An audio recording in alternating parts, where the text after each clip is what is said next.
reading the scripture from the book of Hebrews, chapter 2, verse 1 through 4. 우리 시간 함께 은혜 나누실 말씀 히브리서 2장 1절에서 4절 말씀입니다. 히브리서 2장 1절에서 4절 말씀 다 같이 함께 봉독합니다. 시작. 그러므로 우리는 들은 것에 더욱 유념함으로 우리가 흘러 떠내려가지 않도록 함이 마땅하니라. 천사들을 통하여 하신 말씀이 견고하게 되어 모든 범죄함과 순종하지 아니함이 공정한 보응을 받았거든. 우리가 이같이 큰 구원을 등한히 여기면 어찌 그 보응을 피하리요. 이 구원은 처음에 주로 말씀하신 바요 들은 자들이 우리에게 확증한 바니 하나님도 표적들과 기사들과 여러가지 능력과 및 자기의 뜻을 따라 성령이 나누어 주신 것으로서 그들과 함께 증언하셨느니라. 아멘. You may be seated. 자리에 앉겠습니다. 우리 말씀을 시작하면서 우리 다 같이 함께 한번 고백하실까요? 예수님이 최고이십니다. 다시 한번 하십시다. 예수님이 최고이십니다. 그리고 옆에 계신 분께 격려하면서 이렇게 말씀하시겠습니다. 눈을 쳐다보시고 쑥스러워하지 마시고 눈을 쳐다보시고 예수님 잘 믿읍시다. 예수님 잘 믿읍시다. 할렐루야. 여러분, 제가 여러분의 담임 목사로 보이십니까? 옛날에 그런 우스갯소리, 좀 무서운 우스갯소리가 있었죠. 네가 아직 내 엄마로 보인 이 엄마로. 제가 여러분 담임 목사로 보이십니까? 여러분의 영적인 문제들에 대해 함께 고민하고 성경의 말씀을 선포하고 가르치며 교회를 이끌어가야 할 담임 목사로 보이십니까? 아멘 하지 않는 분도 계신 것 같아요. 그렇다면 만일 여러분들이 오늘 그런 마음을 갖고 계시다면 오늘 여러분께 드리는 오늘 말씀을 귀담아 들어주시길 부탁드립니다. 물론 다른 설교들, 다른 말씀들도 중요하겠지만 오늘 특히 더 오늘 이 말씀이 여러분에게 큰 의미가 되기를 진심으로 부탁드립니다. 저는 오늘 여러분에게 너무나 중요하고도 민감한 문제에 대해서 말씀드리려고 하는 겁니다. 오늘 나눌 말씀은 구원에 관한 말씀입니다. 그래서 제가 단지 여러분에게 겁을 주려고 하는 말이 아니고 정말 진지하게 그냥 지나가는 이야기로 듣지 마시고 진지하게 오늘 여러분 자신과 또 여러분에게 주어진 구원이라고 하는 것에 관해서 진지하게 고민하시면서 들으셔야 합니다.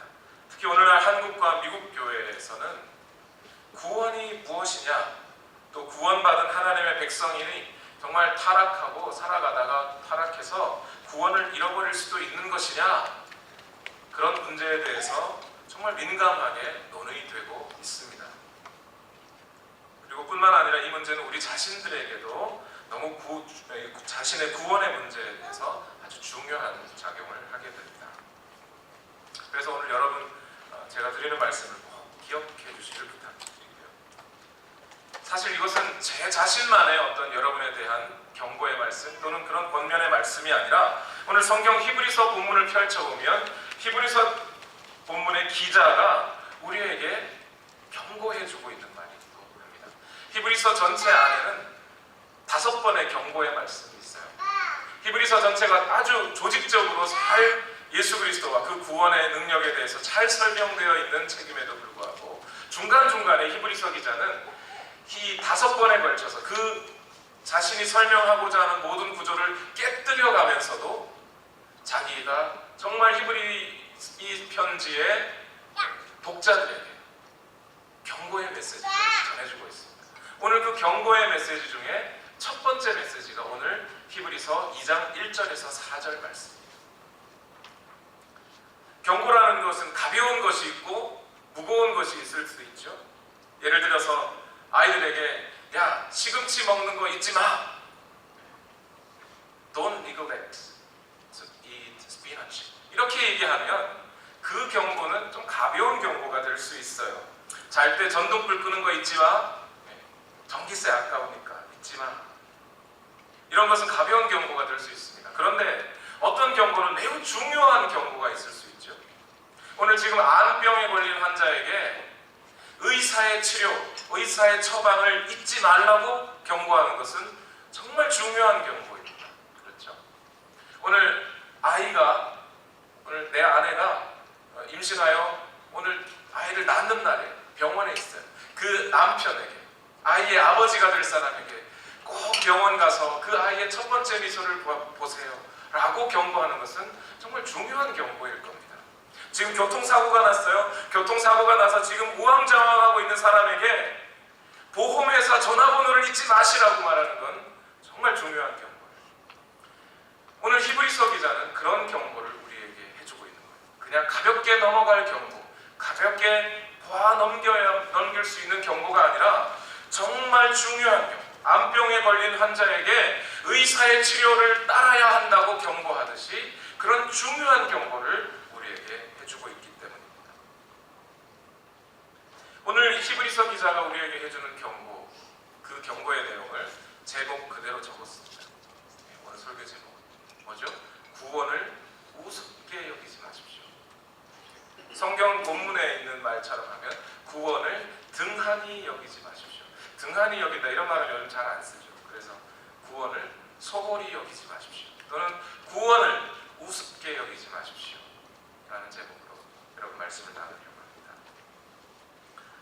그런 의미에서 저는 오늘 본문의 말씀을 다시 한번 강조해서 여러분께 들려드리려고 합니다.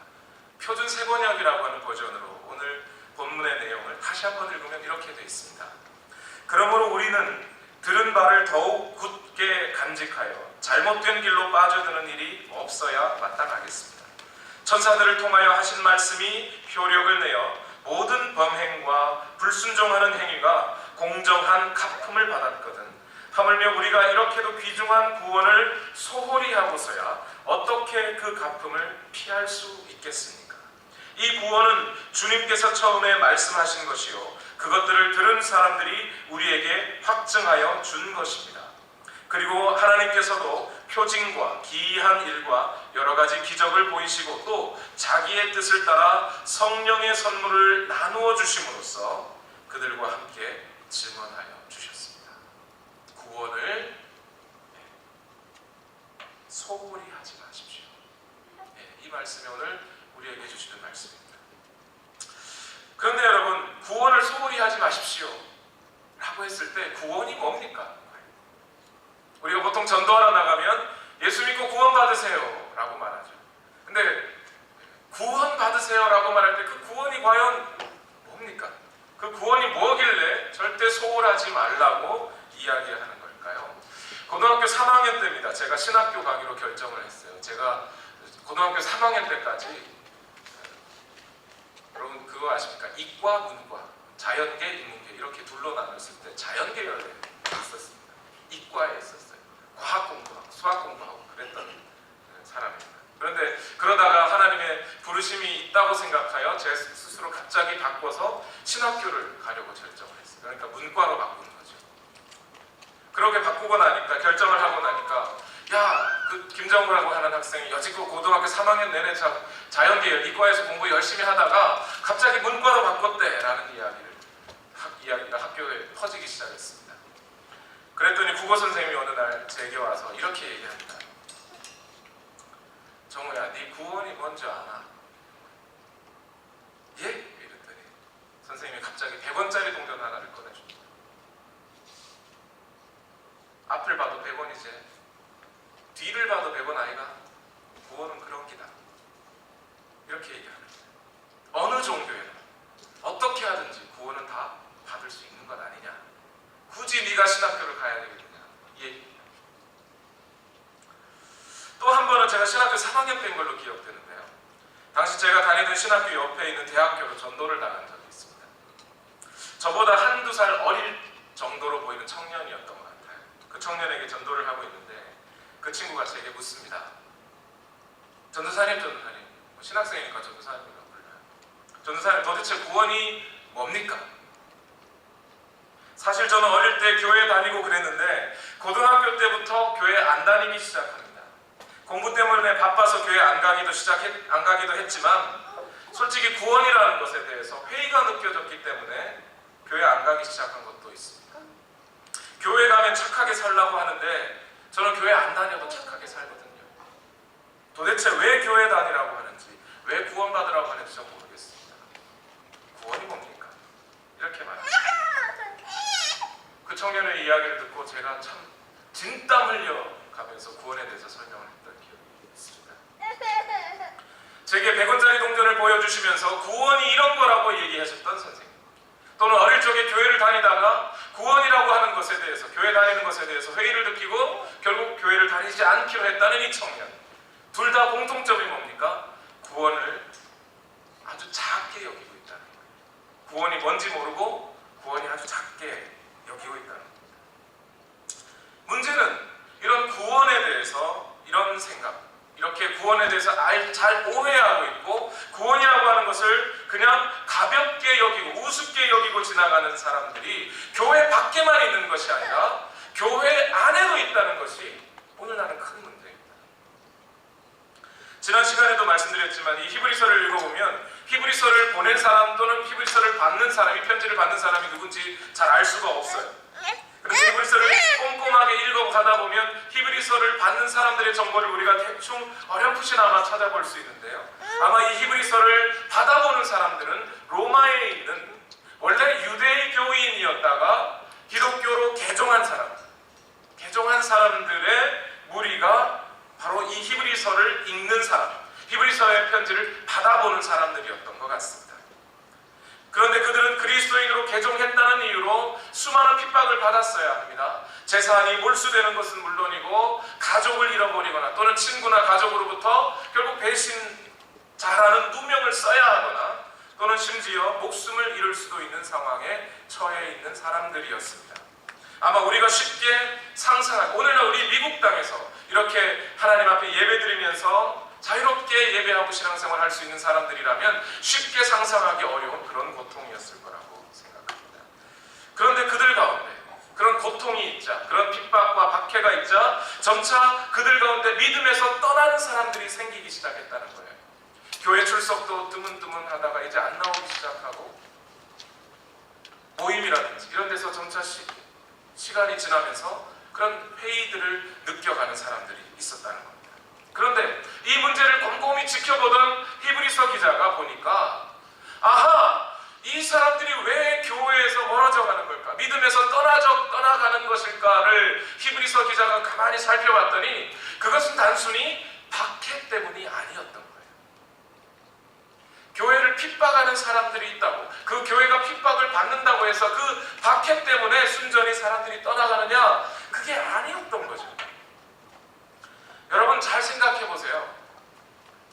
믿음을 지키고 살기가 어렵다고, 주변 환경이 어렵다고 다 믿음에서 떠나는 것은 아니죠. 그렇지 않습니까? 바울처럼 환난과 핍박이 오면 더 열심히, 더 충실하게 하나님의 사명을 감당하는 사람들도 있어요. 오늘날에도 보면 선교지에 핍박이 있다고 해서, 박해가 있다고 해서 그 사람들이 다 믿음에서 떠나는 게 아니지요. 우리는 중국이나 북한 또는 이란이나 저런 중동 지역에 기독교인들을 향한 극심한 박해가 있다는 것을 들었고 알고 있습니다. 그렇다고 해서 그곳에 그리스도인들이 다 사라져버렸느냐? 그렇지 않아요. 중국은 오히려 더 많은 그리스도인들의 열정들이 살아나고 있어요. 그것을 지켜보던 히브리서 기자가 왜 저들은 저렇게 믿음에서 떠나고 있는 것일까를 곰곰이 생각해 봤더니 그것은 단순히 박해 때문이 아니라 그들의 마음속에 구원에 대한 등한히 여기는 마음, 구원을 소홀히 여기는 마음이 그들에게 있었기 때문이라는 거예요. 만약 그들이 그 구원을, 자신들이 받은 구원을 정말 위대하고 큰 것이라고 여겼더라면 목숨 걸고 믿음을 지켰을 겁니다. 그렇지 않겠습니까? 그래서 오늘 본문 히브리서 2장 2절에서 3절에 이렇게 말씀합니다. 우리 다 같이 한번 읽어보실까요? 시작! 천사들을 통하여 하신 말씀이 견고하게 되어 모든 범죄함과 순종하지 아니함이 공정한 보응을 받았거든 우리가 이와 같이 큰 구원을 등한히 여기면 어찌 그 보응을 피하리요? 이 구원은 처음에 주로 말씀하신 바요 들은 자들이 우리에게 확증한 말이다. 이렇게 말씀합니다. 오늘 여기에 보면 보응이라는 말이 나오죠. 헬라어 잘 안 씁니다. 헬라어로는 발음하기가 조금 어렵습니다. 미스타 포도시아라고 하는 단어입니다. 헬라어 그리스인들이 이 발음을 어떻게 하고 살았을지 참 상상이 쉽지 않는데요. 이 단어는 뭐냐면 보응, pay of wages 뭐 이렇게 할까요? 그러니까 어떤 문맥에 따라 상이 될 수도 있고 벌이 될 수도 있는 단어예요. 그러니까 좋은 일을 했으면 거기에 따라 응당한 상이 있고 나쁜 일을 했으면 응당 벌이 있다 할 때 그런 상과 벌에 해당하는 말이에요. 만약 오늘 이 단어가 보응이라는 단어가 상 또는 벌이라는 단어로 번역될 수 있다면, 문맥에 따라 번역될 수 있다면 오늘 이 문맥에서, 오늘 히브리서 2장 2절과 2절 3절에서 이 단어는 어떻게 번역이 될까요? 상이겠습니까? 벌이겠습니까? 벌이겠죠. 천사의 음성을 듣고 천사가 전해주는 말을 듣고 그 천사의 말이 확증된 후에 그 천사의 말을 불순종한 자가 벌을 받았다면, 오늘 예수 그리스도를 통해서 전해진 그 구원의 복음을 듣고 그 구원의 복음에 순종하지 않은 자가 어찌 벌을 면할 수 있겠느냐, 이렇게 지금 히브리서 기자는 전해주는 거예요. 이 말을 잘 들어보세요. 지금 히브리서를 받아보는 사람들은 그리스도교로 개종하였다가 이제 유대교로 되돌아가려고, 등지고 돌아가려고 하고 있어요. 그때 히브리서 기자가 그렇게 간다고 한들 너희가 살 수 있겠느냐, 이렇게 얘기합니다. 예수 그리스도가 너희에게 전해준 복음이 얼마나 가벼운 것이기에 너희는 지금 떠나가려느냐. 그렇게 떠나가서 다시 유대교로 돌아가서 다시 세상으로 돌아간들, 거기서 그렇게 너희가 목숨을 부지한들 거기서 구원이 얻어지겠느냐. 예수 그리스도께서 우리에게 주신 구원은 천사가 준 것보다, 아니 너희가 돌아가려고 하는 그 유대교보다 더 큰 구원이라는 것을 절대 잊지 말아야 한다 라고 이야기를 해주는 겁니다. 지금 히브리서 기자가 우리에게 보여주고 있는 이미지라는 게 있어요. 그 이미지, 천사가 전해준 말, 그 천사가 전해준 말을 듣고 구원받은 자들과 그 말을 전해 듣지 못하고 벌을 받은 자들이 있다라는 이야기, 이것을 통해 오늘 히브리서 기자가 전해주려고 하는 이미지는 바로 어느 이미지냐면 소돔과 고모라의 이미지예요. 소돔과 고모라에 롯의 가족이 살고 있었습니다. 하나님은 이미 소돔과 고모라의 죄악을 보시고 멸망을 선언하셨습니다. 그리고 천사 둘을 보내어 그 천사들이 소돔과 고모라를 멸망시키기로 하셨습니다. 그리고 그 천사들이 소돔과 고모라 성에 들어왔을 때 마침 성문에 앉아있던 롯은 그 천사들을 하나님이 보내신 사자라는 사실을 발견하고 자기의 집으로 불러들어와 잠자리와 또는 식사를 제공합니다. 그때 마을 사람들이 갑자기 롯의 집으로 찾아오죠. 그리고 오늘 너희 집에 찾아온 손님, 그 손님들을 내놔라! 우리가 그들을 겁탈하겠다 라고 도전합니다. 롯은 문 밖으로 나가서 마을 사람들을 진정시키면서 내가 그들을 내어줄 수가 없다. 차라리 내게 딸이 둘이 있는데 아직 남자를 알지 못하는 그런 딸이 둘이 있다. 그 딸들을 내가 너희에게 줄 테니 오늘 손님들, 우리 집에 온 손님들은 절대 범하려 하지 마라. 바로 그럴 때 안에 있던 천사들이 롯을 문 안으로 끌어들입니다. 그리고 바깥에 있는 사람들을, 마을 사람들의 눈을 멀게 하여 롯의 집 안으로 들어오지 못하도록, 문을 찾지 못하도록 해줍니다. 그리고 그 천사들이 롯에게 분명하게 얘기합니다. 그리고 롯과 롯의 가족에게 너희는 당장 소돔과 고모라를 떠나라. 이 땅을 빨리 떠나라. 하나님의 진노가 이 땅에 임하셔서 이 소돔과 고모라가 멸망할 것이다. 불과 유황으로 타는 곳으로 멸망할 것이다. 너희는 빨리 떠나라. 근데 빨리 떠나라고 하는데 롯이 막 지체하는 거예요. 딸들이 결혼하려고 했던 사위들을 불러야 되겠죠. 또 어떻게든 짐을 꾸려가지고 좀 될 수 있으면 천사는 빨리 멀리 떠나라고 하는데 롯은 멀리 떠나기가 어려운 거예요. 저 근처에 소알리라고 하는 성이 있는데 거기 가면 안 되겠습니까? 알았다. 거기라도 괜찮으니 빨리 거기가라도 피해. 지체하고 있으니까 천사들이 롯과 롯의 아내 그리고 그 두 딸을 강권적으로 끌어서 소돔과 고모라에서 끌어냅니다. 그리고 그들이 나오는 즉시 소돔과 고모라에는 멸망의 불이 떨어집니다. 바로 그때 누가요? 롯의 아내가 천사들이 분명히 얘기했거든요. 뒤도 돌아보지 말고 달려라.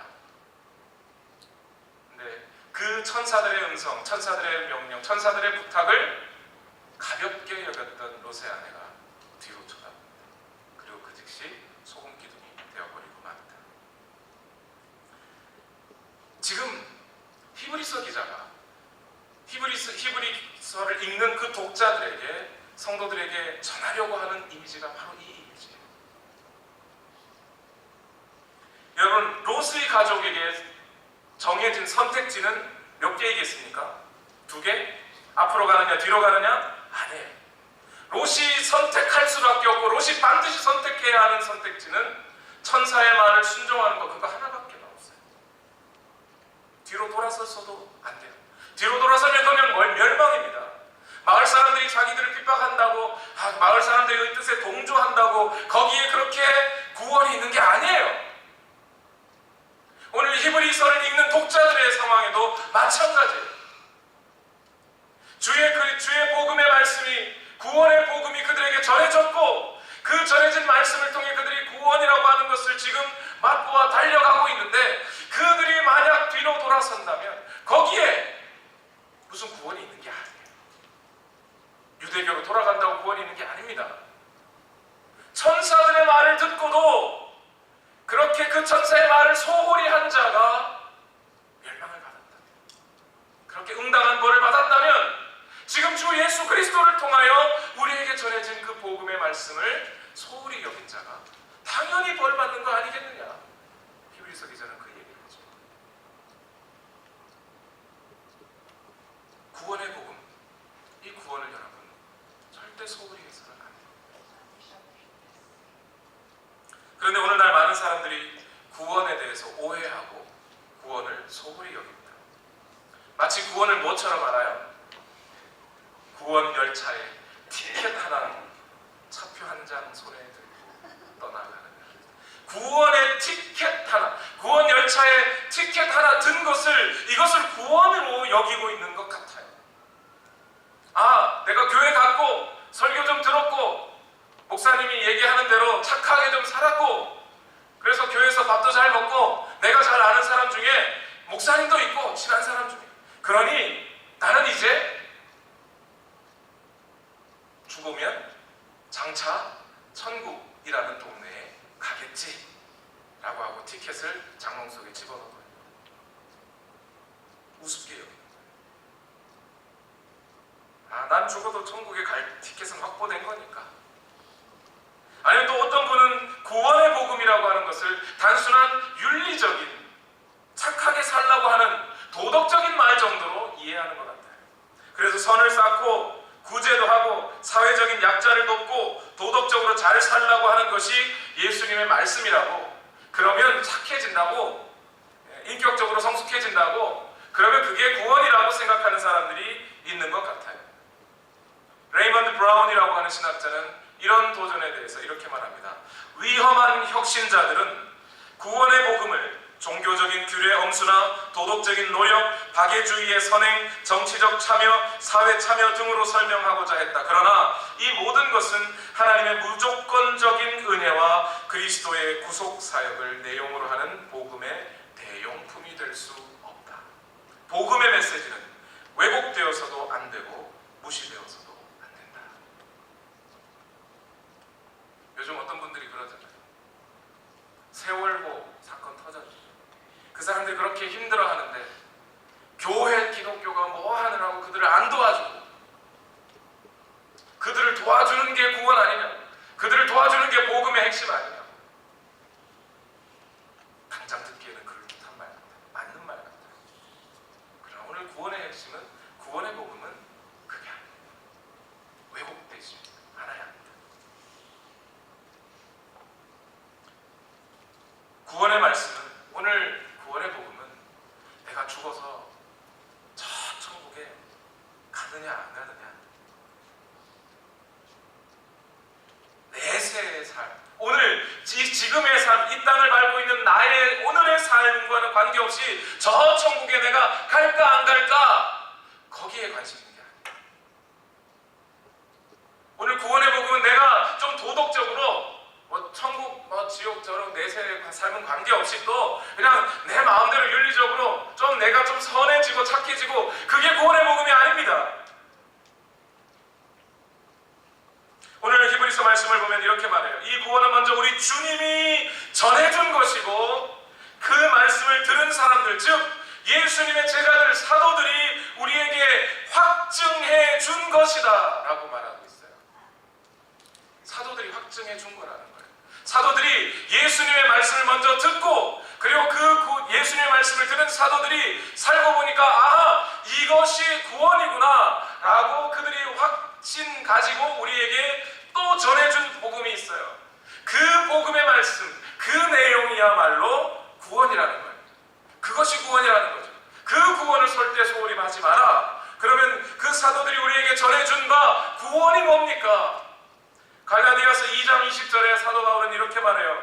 내가 그리스도와 함께 십자가에 못 박혔나니 그런즉 이제는 내가 사는 것이 아니요 오직 내 안에 그리스도께서 사시는 것이라. 이제 내가 육체 가운데 사는 것은 나를 사랑하사 나를 위하여 자기 자신을 버리신 하나님의 아들을 믿는 믿음 안에서 사는 것.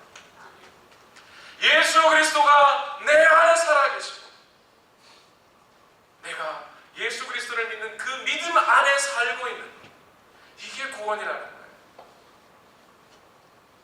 데살로니가전서 5장 10절 말씀에 예수께서 우리를 위하여 죽으사 우리로 하여금 깨어있든지 자든지 자기와 함께 살게 하셨느니라. 구원이란 뭐예요? 예수님과 함께 사는 거예요. 예수님의 생명이 오늘 내 생명이에요. 모든 이 땅의 생명의 주관자 되신 그 예수 그리스도께서, 우리는 지난 시간까지 히브리서 1장의 말씀들을 통해 예수 그리스도가 어떤 분인지 알았잖아요. 모든 만물의 창조자이시고 하나님의 영광의 광채이시며 그 본체의 형상이시고 친히 모든 만물을 창조하신 예수 그리스도, 그 예수 그리스도가 오늘 내 안에 와서 살고 계시다고요. 여러분, 이게 우습습니까? 솔직히 말해봅시다. 같이 10년, 20년, 30년 산 아내나 남편이라 하더라도 내 마음속에 와 있습니까? 있지 않을 때가 있지 않아요, 여러분?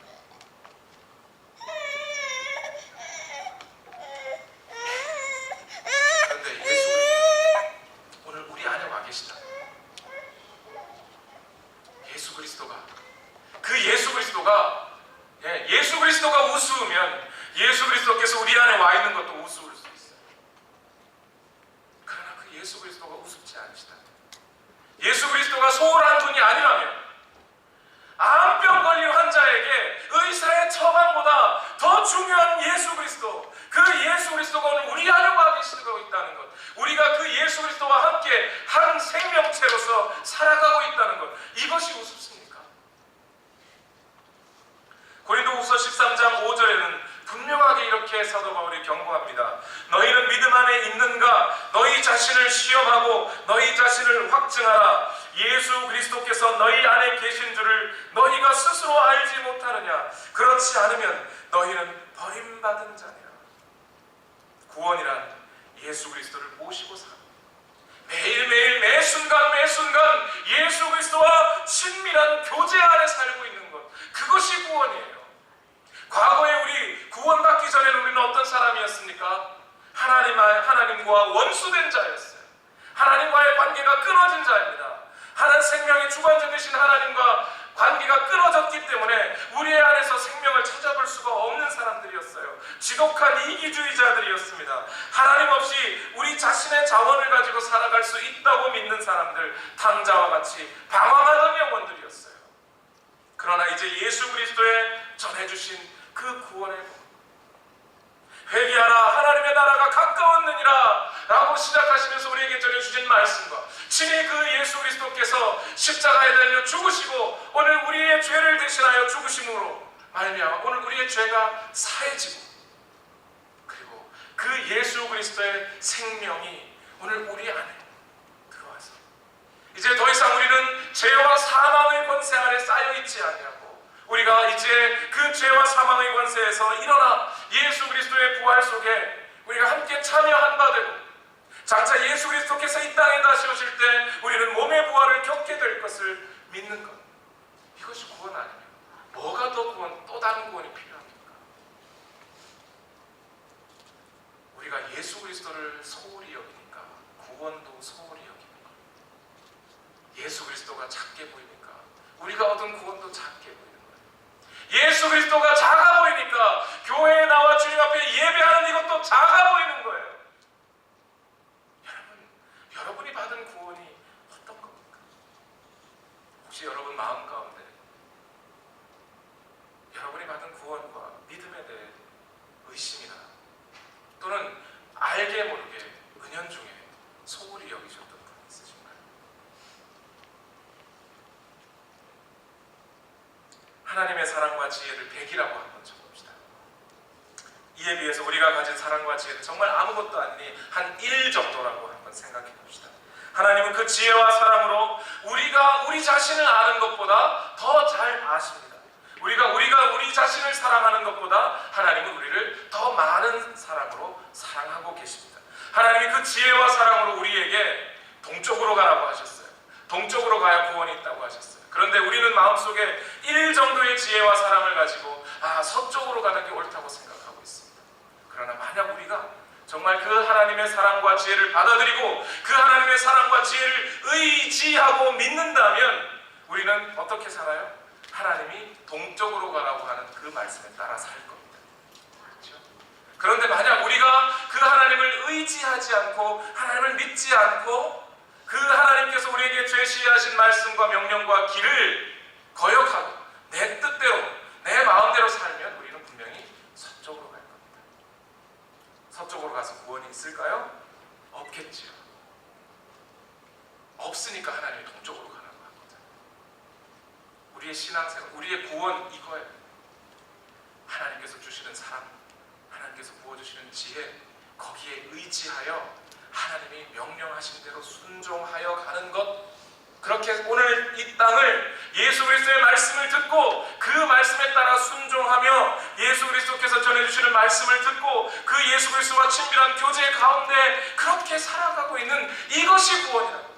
우리는 구원 열차의 티켓을 가진 사람이 아니고 이미 구원 열차에 타 있는 사람들이에요. 다시 뭘 또 다른 구원이 필요한 사람들이 아니라는 거예요.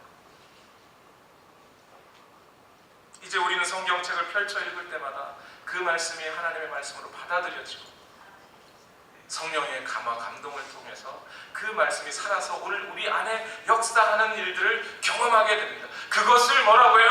하나님의 통치라고 하는 거예요. 하나님 오늘 여러분 심령 가운데 오셔서 하나님께서 여러분에게 직접 말씀하고 계시다는 거예요. 그 통치를 우리가 받고 살아가고 있지 않아요? 그게 천국이에요. 오늘 히브리서 2장 4절에 보시면 하나님도 표적들과 기사들과 여러 가지 능력과 및 자기의 뜻을 따라 성령이 나누어 주신 것으로서 그들과 함께 증언하셨느니라. 어떻게 해요? 우리의 구원을 확증하시기 위해 우리 안에 누가 와 계셔요? 성령님이 와 계시다고요. 다른 어떤 사람이 온 것도 아니고 다른 어떤 이 땅에 다른 보물이 있는 것이 우리 마음에 있는 것이 아니라 하나님이 모든 만물의 근원이신 하나님이 우리 가운데 와 계시다고요. 히브리서 기자가 말하는 구원, 소홀히 하지 마라. 이 관계를 소홀하지 말라는 거예요.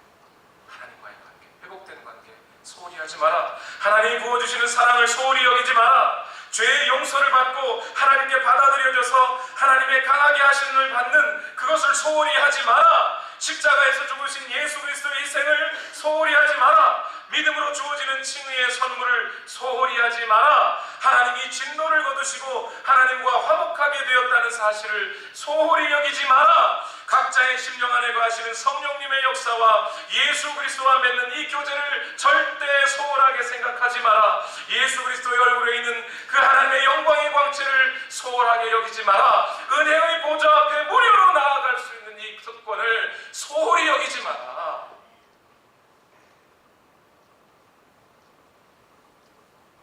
그런데 오늘 한국교회에서 가장 큰 이슈가 되고 있는 것, 구원받은 자가 타락할 수 있느냐? 구원받고 타락한 사람이 그대로 죽으면 천국 갈 거냐? 지옥 가느냐? 이런 질문이 있죠.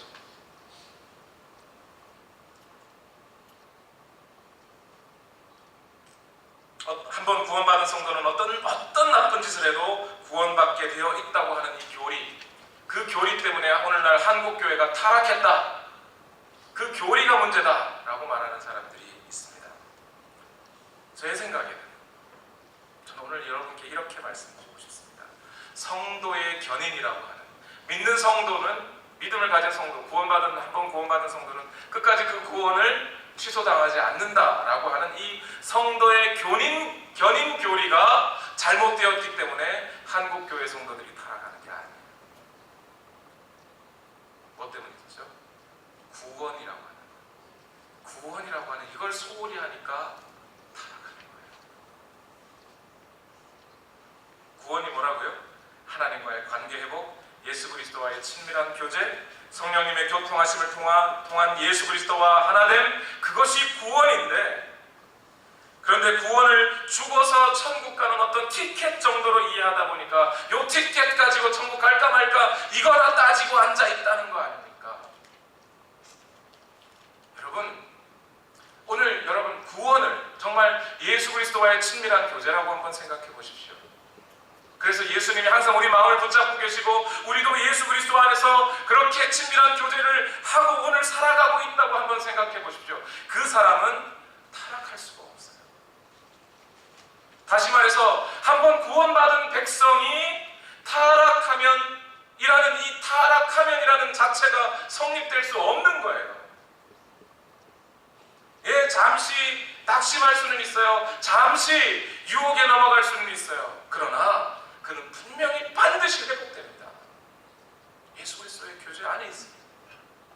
그것은 우리가 예수 그리스도를 잡고 있어서가 아니라 예수 그리스도께서 우리를 잡고 있기 때문에, 우리를 그 늪에서 빠진 우리를 구원하신 그 손이 강력하기 때문에 우리가 절대 구원을 놓치지 않을 거라는 얘기예요. 마치 유대교의 랍비가 질문한 이 질문의 내용과 이상한 질문 같은 내용입니다. 무슨 얘기냐면, 한 랍비가 제자에게 물었습니다. 제자야, 두 사람이 굴뚱에 들어갔다. 한 사람은 얼굴이 검게 그을렸고 한 사람은 여전히 깨끗했다. 누가 얼굴을 닦았겠느냐?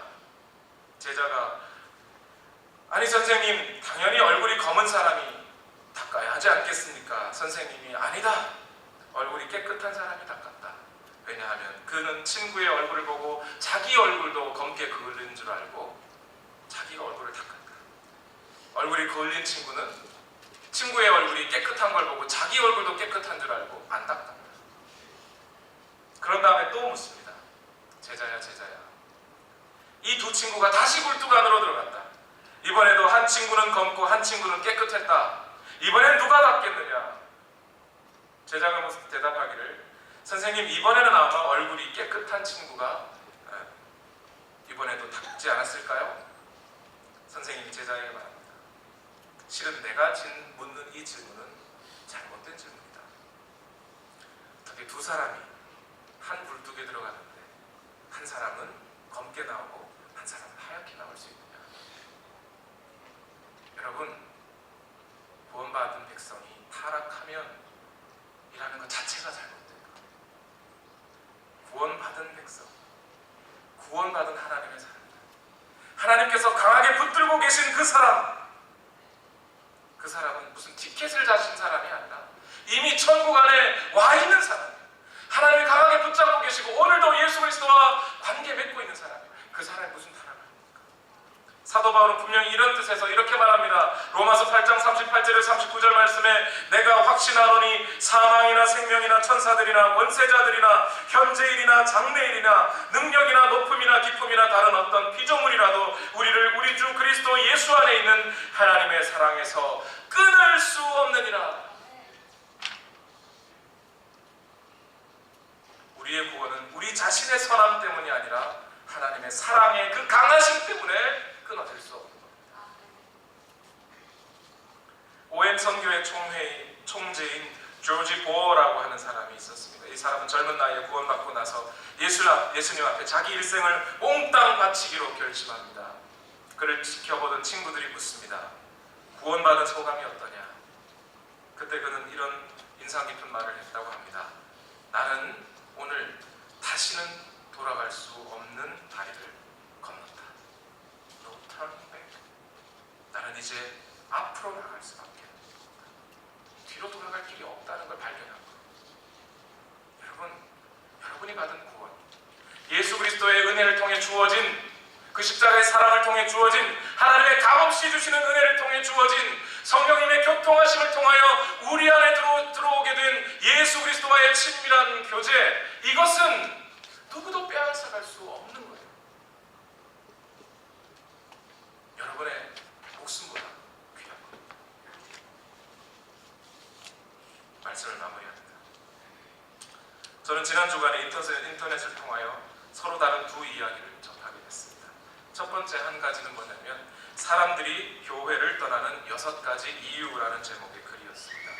문화선교연구원이라는 곳에서 조사한 바에 따르면 현재 많은 그리스도인들이 교회를 떠나고 있습니다. 천주교인들이 천주교회 떠나는 것보다 그리스도인들이 교회를 떠나는 것이 훨씬 더 많습니다. 이유가 뭔가? 그 이유가 6가지 있었습니다. 독재자 같은 목회자, 교회 안에서 서로에 대한 무관심, 말씀에 대한 갈급함, 교회 사역에 대한 자발적인 참여 결여, 전도의 열정이 상실된 신앙적인 삶, 다음 세대에 대한 무관심, 이런 것이 그 이유였다는 겁니다. 그런데 여러분, 그거를 읽으면서 제가 이런 생각이 들더군요. 비록 독재자 같은 목회자가 있었을지라도, 교회 안에서 서로에 대한 무관심이 있었을지라도,